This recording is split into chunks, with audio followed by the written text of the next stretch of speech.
Corona काल चल ही रहा है, अभी भी चल ही रहा है कि हम तो 2 साल से वही भुगत रहे हैं। और अच्छा सर, हमारे साथ बड़ी दिक्कत हुई पवन जी। कहा गया वर्क फ्रॉम होम, बताओ हम कैसे करें? तो हमारे लिए बड़ी दिक्कत थी भाई। तो मैंने वर्क फ्रॉम होम के तहत घर पर ही कविता सुनाई। ना कोई हंसा, ना किसी ने ताली बजाई, और ना ही कोई पेमेंट जेब में आई। कई कष्ट एक साथ थे जी। फिर मैंने अपनी दूसरी जेब से पैसे निकाल के खुद को पेमेंट दी। इस तरह वर्क फ्रॉम होम की औपचारिकता पूरी की।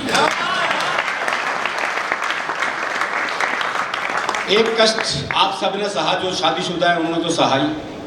वो पहले बार लॉकडाउन हुआ 3 महीने का, फिर दूसरी बार लॉकडाउन हुआ 3 महीने का। वो 3 महीने ऐसे थे, पत्नी मेरा चेहरा देखे, मैं पत्नी का। ये कष्ट दोनों का बराबर था जी।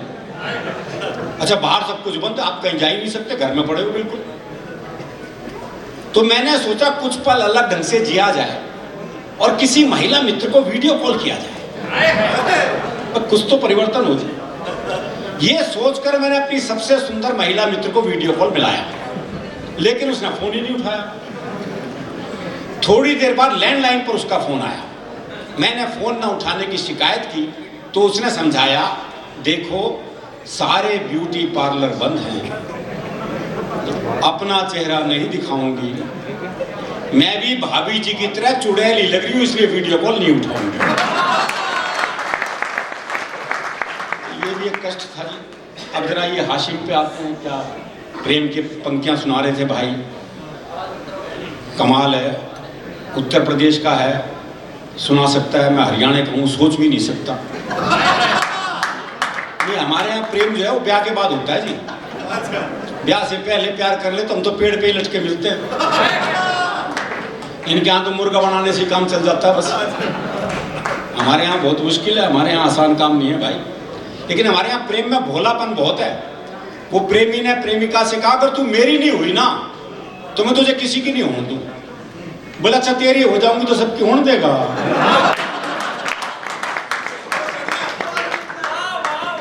ये भोलापन है जी, ये भोलापन है। वो एक की लुगाई मर गई तो उसने एक चित्रकार को बुलाया, बोले मेरी लुगाई का एक बढ़िया सा चित्र बना दे। बोले ऐसा चित्र बनाऊंगा चित्र बोल उठेगा। बोले फिर रहने दे। तो हमारा प्रेम बिल्कुल अलग स्थिति में है। वो प्रेमी ने प्रेमिका को जैसी सीने से लगाया तो प्रेमिका बोली, तेरा दिल बड़ा कुरकुरा है। अरे बोले दिल कुरकुरा कौन है, तेने बीड़ी का बंडल तोड़ दिया। और जो महिला पुरुष का जो औसत है एवरेज, अभी भी सबसे ज्यादा गड़बड़ हरियाणा में ही है जी। पुरुष ज्यादा है, महिलाएं कम है। सुधार तो काफी हो गया लेकिन अनुपात में अब भी गड़बड़ है। छोरों के ब्याह नहीं हो रहे। वो एक का 40 साल की उम्र तक ब्याह नहीं हुआ, बहुत दुखी हो रहा था। अपने दोस्त से बोला, यार मैंने तो लगा मेरी वाली भ्रूण हत्या में मारी गई। नहीं, ये तकलीफ है जी हमारी, ये तकलीफ है। और ये तकलीफ तब और बढ़ जाती है जब ओलंपिक हो या पैरा ओलंपिक, जब हरियाणा की छोरियां पदक लेके आती हैं तो ये तकलीफ और बढ़ जाती है। क्या तालियां वो आगे पीछे होने के बाद ही बजाते हो क्या?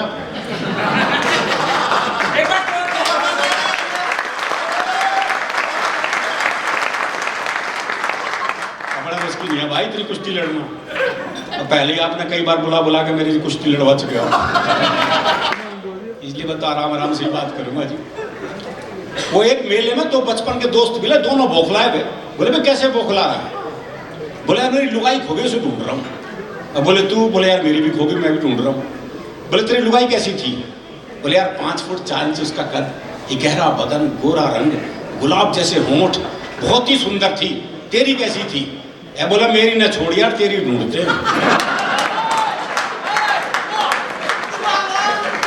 तो हमें पता है कि हमारा प्रेम कैसा है। अभी मेरा एक दोस्त मिला, उसके दोनों होठ पूरी तरह जले। वाह, बहुत ही खतरनाक है भाई। ये आगे पीछे वाला। और दोस्त मिला, उसके दोनों होठ पूरी तरह जले हुए। मैंने कहा होठ कैसे जल गए? वाह। बोला पत्नी मायके जा रही थी, स्टेशन छोड़ने गया था, मारे खुशी के इंजन चूम लिया। हमारी तो खुशी भी ऐसी प्रकट होती है। तो हमारा मामला प्रेम का बिल्कुल अलग है। जब ये प्रेम की बात चली तो एक छोटी सी कविता याद आ गई मुझे। स्वागत। मैंने सोचा पुराने जमाने को वापस लाया जाए और इस बार प्रेम पत्र थ्रू कबूतर भिजवाया जाए। मैंने कबूतर के पंजे में चिट्ठी अटकाई और उसे ये बात समझाई, देखो भाई ये तो याद नहीं है कौन से प्यार की कौन सी चिट्ठी है। वाह, अब कहाँ तक याद रखा आदमी भाई? ये तो याद नहीं है कौन से प्यार की कौन सी चिट्ठी है, पर तुम ऐसा करना, यहाँ से 5 गली छोड़ के 6ठी गली में जाना और वहां जो गुलाबी छत वाली गुलाबी सी लड़की है ना, नीलू, उसकी मम्मी को ये चिट्ठी दे आना। कबूतर बोला, हे आदिकालीन युग के देवदास, इस युग में भी चिट्ठियों से आस। अब मैं ऐसी फालतू उड़ान नहीं भरता हूं, मैं खुद अपनी कबूतरी को व्हाट्सएप करता हूं।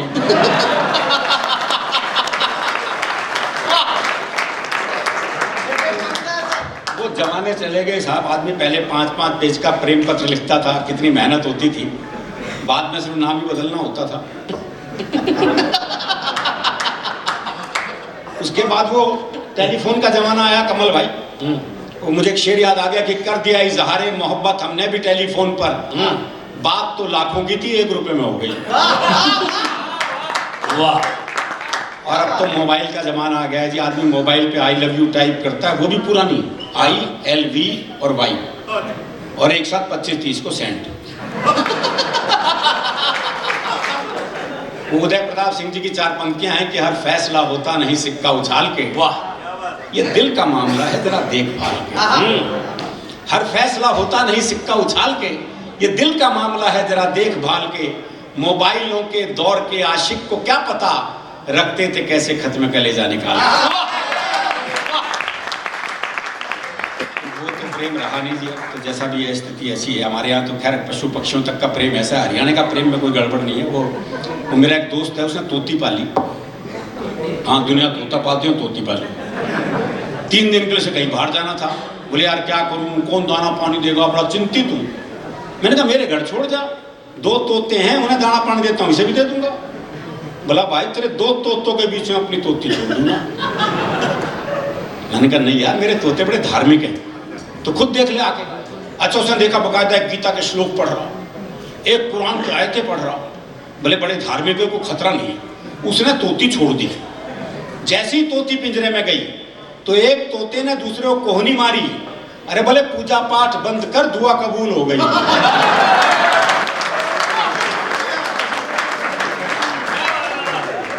हमारे यहाँ तो पूजा पाठ भी क्या निकलेगा कोई भरोसा नहीं है जी, क्योंकि हम कितने धार्मिक हैं हमें पता है।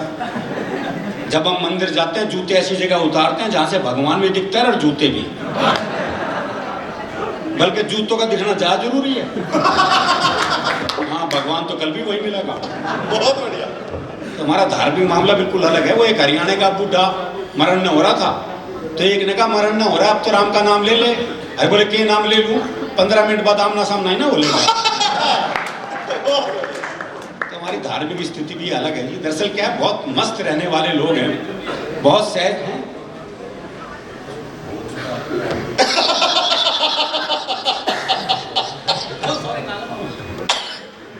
बहुत सहज हाथ से भी जीते। अभी कुछ दिन पहले ही घटना जी, मैं दिल्ली में अपनी कार से जा रहा था, एक रेड लाइट पे खड़ा था। वो बत्ती कब हरी हो गई मुझे पता नहीं चला। कुछ सोच रहा हूँ ऐसा आपके साथ भी कभी हुआ होगा। तो एक मोटरसाइकिल आई घूम घाम के मेरे पास, मेरे कार का शीशा खटखटाया। मैंने शीशा नीचे किया, बोला इससे ज्यादा हरी नहीं होगी वो। तो ये जो सहज हास्य ये हमारे स्वभाव में, कारण ये कि हरियाणा का आदमी फुर्सत में रहता है, इसलिए हास्य रस में रहता है। वो एक ने रिक्शे वाले को आवाज दी, बोले खाली है? बोले हाँ। बोले आप फिर ताश खेलते हो। तो इतनी फुर्सत जरूरी है जी। वो एक ने रिक्शे वाले से कहा, बोले स्टेशन चलेगा? बोले हाँ। बोले कितने पैसे? बोले 25 रुपए। बोले ये तो रहा स्टेशन। अच्छा, मैं पैसे कम कराने होते हैं, जगह को पास बुला लेते हैं। बहुत बढ़िया है। बोले ये तो रहा स्टेशन। रिक्शे वाला बोला हाथ नीचे कर ले वरना रेल के नीचे आ जाएगा। वो एक पहुंच गया हलवाई की दुकान पे, भाई ने चिप के जलेबी खाई भरपेट। जब पैसे देने का नंबर आया, भाई ने जेब झाड़ दी, बोले पैसे तो नहीं है। अब दुकानदार दुकान से बाहर निकला, 15-20 मिनट तबीयत से धुना पीटा उसे। जब खुद थक गया पीट पीट के, तो वापस दुकान में चला गया। अच्छा, वो भी कपड़े झाड़ के खड़ा हो गया है। बोले अब क्यों खड़ा है? जा। बोले इसी भाव 1 किलो और दे दे।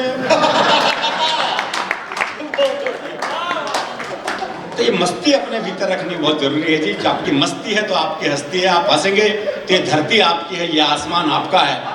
अगर रोने बैठ गए तो किसी मिल में वो रुमाल आज तक नहीं बना जो रोते हुए आदमी। क्या बात है भाई साहब। और हंसी संवाद से निकलती है, आपसे बातचीत से निकलती है। इस तरह की महफिलें बहुत जरूरी हैं। वो एक बुजुर्ग महिला बस में चढ़ी तो किसी ने सीट नहीं दी उसे, तो ड्राइवर को दया आ गई, उसने बोनट पे बिठा लिया। थोड़ी देर बाद 30-35 साल की सुंदर सी महिला चढ़ी तो सारे सीट देने को तैयार, और वो महिला बैठने को तैयार नहीं। तो बुढ़िया बोनट पे से बैठी बैठी बोली, अरे बोले बैठ जा, कुछ साल बाद बोनट पे ही बैठना पड़ेगा। तो ये संवाद जीवन में बहुत जरूरी है, ये आनंद बहुत जरूरी है। आप तो राजस्थान के लोग हैं, हरियाणा और राजस्थान पड़ोसी प्रदेश है, लेकिन अंतर बहुत है जी। आपके यहाँ राजस्थान में बड़े सम्मान सूचक शब्दों का इस्तेमाल होता है, हरियाणा में आप, जी, इन शब्दों का प्रयोग वर्जित है।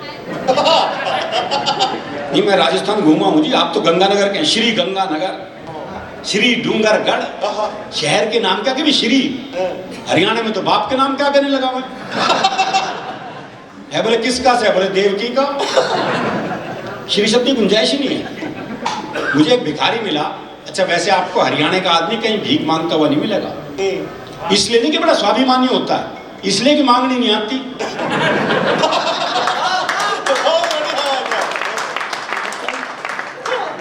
सच्चाई तो यही है। मुझे भिखारी मिला, बोले 20 रुपए दे। तो ऐसे कौन देगा?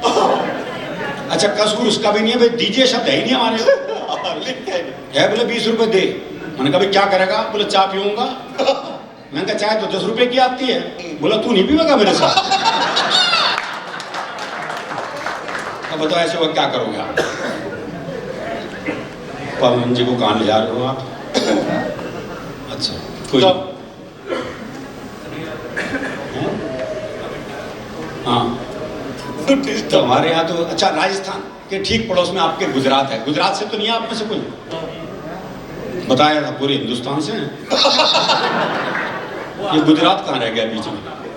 अच्छा, एक है, चलो एक तो बतेरे साहब, मैं पहले ही माफी मांग लूँ आपसे।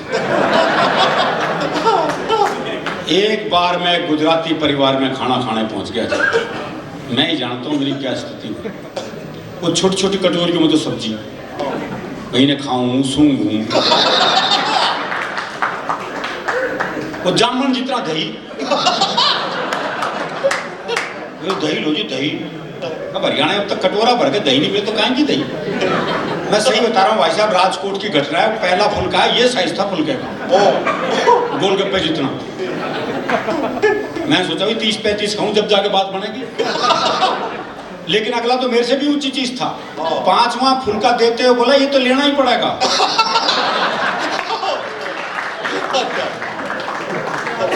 यार प्रदेश का एक अलग आनंद है, अलग मस्ती है, वो मस्ती रहनी भी चाहिए जी। दरअसल क्या हरियाणा के अंदर ये है कि हम मन के साफ है, जो मन में वो जबान पे। आर्टिफिशियल जिंदगी जी नहीं सकते हरियाणा का आदमी। वो एक मुकदमा चल रहा था तो एक ताई गवाही के लिए आई। अच्छा, दोनों वकील उसी के गांव के। तो पहले वकील ने पूछ रहे, बोले ताई मुझे जाना है? खूब जानू हूँ, गुलाब सिंह का छोरा है तू, 1 नंबर का झूठा।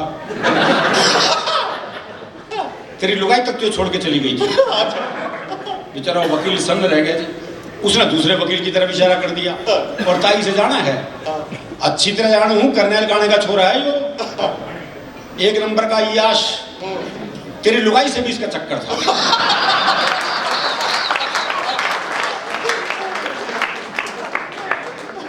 भाई साहब, जज ने कोर्ट स्थगित की, अपने चैम्बर में गया, दोनों वकील बुलाए, बोले खबरदार ताई से मेरे बारे में कुछ पूछ लिया। इतना साफ मामला है, साफ मामला रहना चाहिए। कहते हैं ना डर के आगे जीत है। हरियाणा में तो डर के आगे भी हास्य रसी है। वो एक चौधरी रात को सुनसान जंगल से जा रहा था, सामने से 41 साल की महिला, सफेद साड़ी पहने, बाल बिखराए, हाथ में दीप जलाए, कहीं दीप जले कहीं दिल टाइप गाना गाती आ रही थी। पास आके बोली मैं चुड़ैल हूं। तो चौधरी बोला फिर चिपटती क्यों नहीं? बता ऐसे का चुड़ैल भी क्या करने लगी। दरअसल क्या हमारे यहाँ हर संबंध हास्य रस में ऐसा। बाप बेटे तक के संबंधों में हास्यरस है। वो एक बेटा रात को 9 से 12 पिक्चर देखने जा रहा था, तो बाप ने कहा अगर जागता हुआ हूं तो दरवाजा खोल दूंगा, लेकिन अगर सोते को जगा दिया तो फिर नहीं खोल दूंगा। अब वो रात को 1 बजे लड़का वापिस आया, तो बोले कैसे पता लगा बापू सो गए है जाग गए है? तो अगले ने चौकीदार की आवाज बनाई, बोले राम प्रसाद सो गए है जाग गए है? बोले जागू हूं। बोले जाग गए तो खोल दे। सर जी ये छोड़ो, मैं हाशिम भाई, माँ बेटे तक के संबंधों में हास्यरस है। माँ पे आपने करुणा की बहुत बातें सुनी होगी, लेकिन हमारे यहाँ तो माँ बेटे का संबंध भी हास्यरस में है। वो तीसरे नंबर के बेटे ने अपनी माँ से पूछा, माँ मेरे पैदा होने से पहले तूने क्या मांगा था? छोरी मांगी थी, छोरा मांगा था? बोले बेटे मैंने कुछ नहीं मांगा था, मैं तो नहाने गई थी, मैं तो तेरे बापू से तौलिया मांगा था।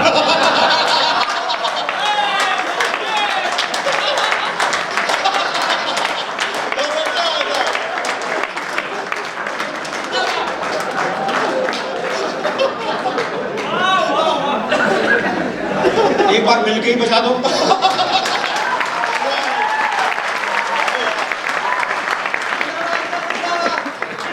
ये वो एक 22-23 साल का लड़का जी जबरदस्त बारिश में तरबतर भीगा हुआ हलवाई की दुकान पे पहुंचा, बोला 10 रुपए का दही दे दे।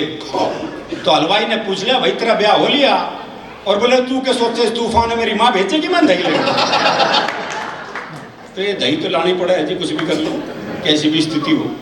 तो हमारे यहाँ हर संबंध, तो ये संबंध ऐसे तो सास बहू दामाद ये तो आश्चर्य से भरे ही पड़े। वो एक बहू जो है पियर पहुंची अपने मायके गई, तो माँ ने पूछा, बोले बेटी दामाद वो खाने में क्या पसंद है? बोले जी बथुआ बहुत पसंद है। अब जब दामाद बहू को लेने पहुंचा तो बथुए का साग, बथुए की भुजी, बथुए का रायता, बथुए की रोटी, बथुए का पराठा और तो और सलाद में ही बथुआ। अगला 2 मिनट तो थाली देखता रहा, फिर बोला सासू इस अच्छा मना बथुए खेत में छोड़ गया।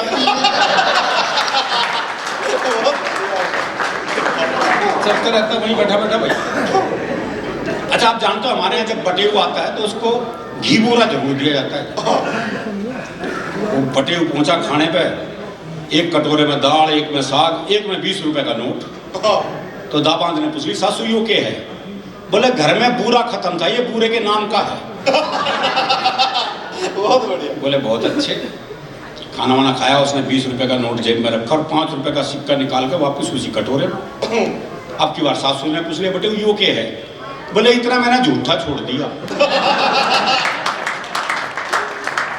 वो एक दामाद पता ससुराल पत्नी को लेने, तो सास का जी नहीं कर रहा था भेजने का, तो उसने कहा अगले हफ्ते आइए। वो अगले हफ्ते आया, सास बोली बजी नहीं भरा अगले हफ्ते आइए। वो फिर अगले हफ्ते आया, सास बोली तू तो हर हफ्ते आ जा है, हम अभी नहीं भेजेंगे 15 दिन के बाद भेजेंगे। बोले जी मैं अभी आ जाके थक गया, मैं 15 दिन यहीं रुकूंगा। हाँ साथ ही लेके जाऊंगा। वो सास गवारा की, वो दामाद रुकेगा तो खातिरदारी करनी पड़ेगी। बोले जी आप रुकोगे तो लोग क्या कहेंगे? बोले क्यों? थारी छोरी हमारे यहाँ 6 महीने रुकी, लोगों ने क्या कही? बोले जी वो तो आपके यहाँ ब्याही गई है। तो बोले मैं कड़ा फूका गया हूँ। वो एक और दामाद पहुंचा ससुराल पति को लेने, तो सास का जी नहीं कर रहा था भेजने का, तो उसने अपने बाकी बच्चों से कहा बोले अपने जीजा को समझाओ, और अगर नहीं माने ना तो यूं कह देना हमारी माता जी के देवी आ जाती है। और जब देवी आ जाती है अपनी बात मनवा के छोड़ती है। बालक पहुंच गए, बोले जी अजी अभी नहीं भेजेंगे, बोले नहीं लेके जाऊंगा।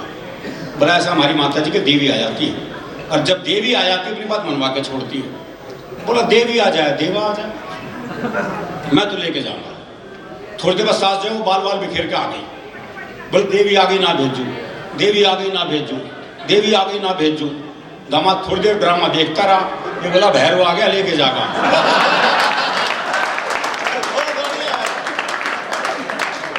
भैरव में मामला ऐसा, पर ऐसा नहीं कि दामाद ऐसे जवाब दे दे, हमारे यहाँ सास में से जवाब देते थे।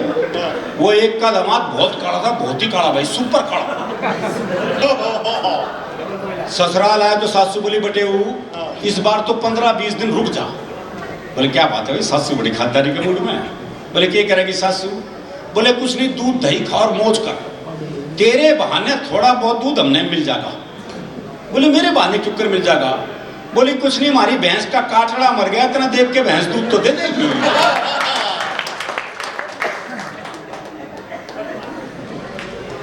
तो ये मामला अलग ही है जी। हमारे यहाँ दरअसल हरियाणा में जैसे काम वही कर सकता जो हरियाणा का हो। जैसे डॉक्टर है, कोई और प्रदेश का जाके वहाँ डॉक्टरी करने लग जाए, कर ही नहीं सकता, क्योंकि मरीज बीमारी ऐसी बताओगा।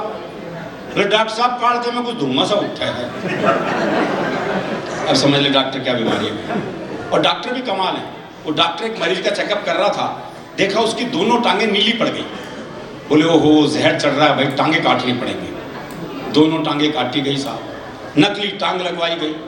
देखा कुछ देर बाद नकली टांग भी नीली पड़ गई। बोले ओहो तुम्हारी तो जीन्स ही रंग छोड़ती है। और बड़ा घुमा के इलाज करते जी, डायरेक्ट इलाज भी नहीं होता। वो एक के बहुत खांसी थी, डॉक्टर के पास गया, डॉक्टर ने जुलाब की गोली दे दी। बाद में कंपाउंडर ने कहा बोले ये क्या जी, उसके तो खांसी थी, आपने जुलाब की गोली दे दी। बोले कुछ नहीं साला, खांसने से पहले 100 बार सोचा।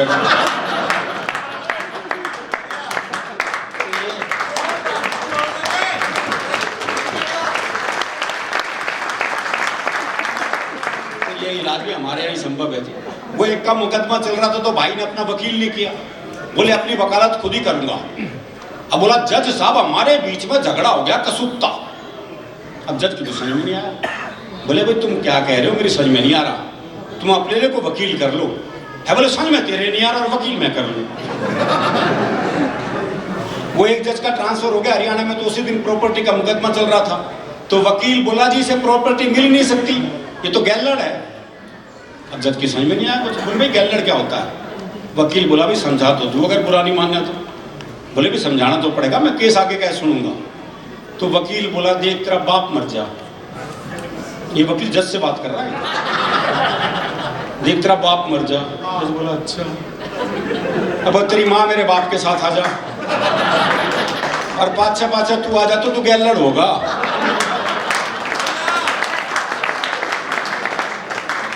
तो भाई ने अगले दिन ट्रांसफर करा लिया क्या। तो हमारे यहाँ तो वही काम कर सकता है। एक कविता सुनाकर मैं इस शानदार शाम को यहीं विराम देना चाहूंगा। कविता का शीर्षक है 21वीं सदी में ढूंढते रह जाओगे। एक बार जोरदार।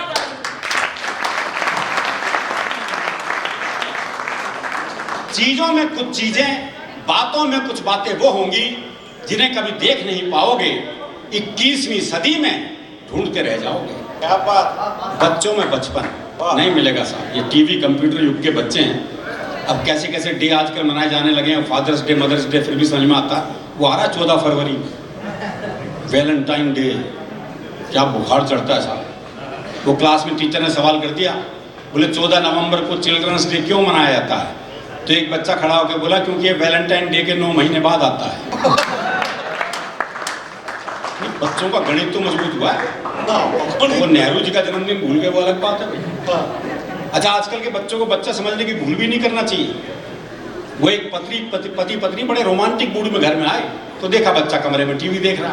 बोले क्या हरकत, टीवी देखता रहता है, आंखें कमजोर हो जाएंगी, जरा बाहर जा बालकनी में देख दुनिया क्या कर रही है, बल्कि मुझे बता कौन क्या कर रहा है। वो बच्चे को बाहर भेज दिया। अब बच्चे की रनिंग कमेंट्री शुरू हुई। बोले अग्रवाल अंकल तो मोबाइल पे किसी से बात कर रहे हैं। बोले बहुत अच्छे। बोले वर्मा अंकल पौधों को पानी दे रहे हैं। बोले बहुत अच्छे। बोले और शर्मा अंकल आंटी के साथ कमरे में हैं। बोले बेटे तुझे ये भी दिखाई दे रहा है क्या। बोले ये तो नहीं दिखाई दे रहा, पर उनका बिट्टू भी तो बाहर बालकनी में खड़ा है।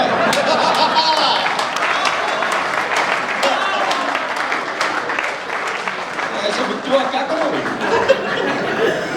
चीजों में कुछ चीजें, बातों में कुछ बातें वो होंगी जिन्हें कभी देख नहीं पाओगे, 21वीं सदी में ढूंढते रह जाओगे। क्या बात। बच्चों में बचपन, जवानों में यौवन, शीशों में दर्पण, जीवन में सावन, गांव में अखाड़ा, शहर में सिंघाड़ा, टेबल की जगह पहाड़ा और पाजामे में नाड़ा, ढूंढते रह जाओ। क्या बात है। एक एक पंक्ति में मैंने पूरी एक बात कहने की कोशिश की, कोई बात आप तक पहुंचे तो आपका स्नेह, आपका आशीर्वाद चाहूंगा। आंखों में पानी, आंखों में पानी, दादी की कहानी, प्यार के 2 पल, नल नल में जल, संतों की बानी, कर्ण जैसा दानी, घर में मेहमान, मनुष्यता का सम्मान, पड़ोस की पहचान, रसिकों के कान, ब्रिज का फाग, आग में आग, तराजू पे बट्टा और लड़कियों का दुपट्टा, ढूंढते रह जाओ। क्या बात है, क्या बात है। और ये अगला बंद आपका विशेष ध्यान चाहूंगा क्योंकि कोरोना काल में हमने ये दृश्य देखे तो कष्ट और ज्यादा हुआ। भरत जैसा भाई, वाह लक्ष्मण सा अनुयायी, वाह चूड़ी भरी कलाई, वाह शादी में शहनाई, बुराई में बुराई, वाह सच में सच्चाई, मंच पे कविताई, गरीब को खोली, वाह आंगन में रंगोली, परोपकारी बंदे और अर्थी को कंधे। क्या बात है घूमते रह जाओ वाह गजब और अर्थी को कंधे, घूमते रह जाओगे। अध्यापक जो सचमुच पढ़ाए, अफसर जो रिश्वत ना खाए, बुद्धिजीवी जो राह दिखाए, कानून जो न्याय दिलाए, ऐसा बाप जो समझाए और ऐसा बेटा जो समझ जाए। क्या बात। घूमते रह जाओ। वाह गजब कट्टरता का उपाय, सबकी एक राय, दंगल के पंजे में देश आजाद, मरने का मजा, जीने का स्वाद, नेताजी को चुनाव जीतने के बाद दुर्घटनाओं से रहित साल, गूदड़ी में होने वाले लाल, सांस लेने को ताजा हवा, सरकारी अस्पताल में दवा, संस्कृति का सम्मान और नक्शे में पाकिस्तान। क्या बात है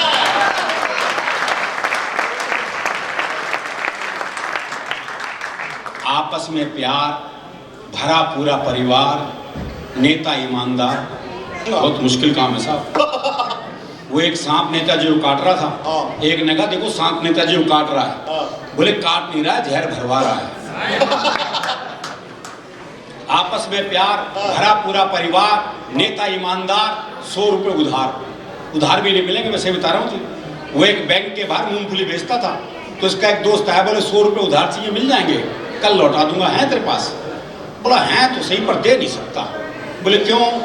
बोला दरअसल मेरा बैंक वालों से एग्रीमेंट हुआ है कि मूंगफली वो नहीं बेचेंगे और लोन मैं नहीं दूंगा।